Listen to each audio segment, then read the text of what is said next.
Nagubang flood control project sa Barangay Lasang sa Davao City, gireklamo sa mga residente. Atong sayro ng detalye nini sa Balitang Barangay ni Jandy Esteban. Mismong si Kapitan Alan Simuag ang misubay ni ining flood control project sa Barangay Lasang sa Davao City. Kapin 15 metros sa maong proyekto ang naguba na. 5 years na daw ning flood control project dinhi sa Lasang. Tungod sa kusog na sulog sa tubig, labi na kung kusog ang ulan, hinahinay na kining nadaot. Gani inyo makita din doon na mga liki-liki ug kining dapita nabangag na.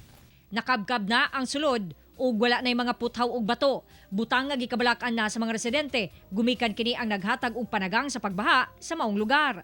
So wala may matawag nga kontraktor unya sa among nakita karon murag isa ka bahaan na lang ni og ganang kuan mura og mahagsa na gyud no.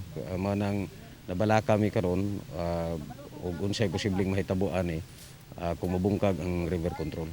Nanawagan si Kapitan nga unta maaksyonan ang maong problema. Hangyo gyud mi sa taga DP nga kung pwede mag-conduct sila og inspection apit na ang city disaster.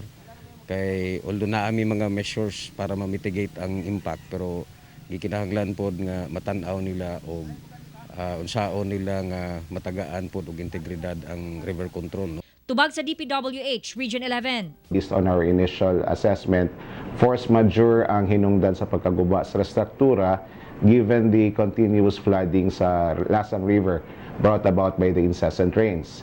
And sa karon tanawon sa nato ang sitwasyon dito kung pwede ba nato i-undergo og restoration works or kinahanglan na nato buhatan og bagong struktura.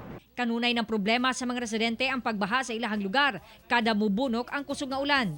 Mo gyud na ang problema na mo man karang tubig kay ikan diri sa taas mo ana man ang tubig diri sa kuan sa tabang. Nya kung magdako ang dagat kanidi magtagbo sila.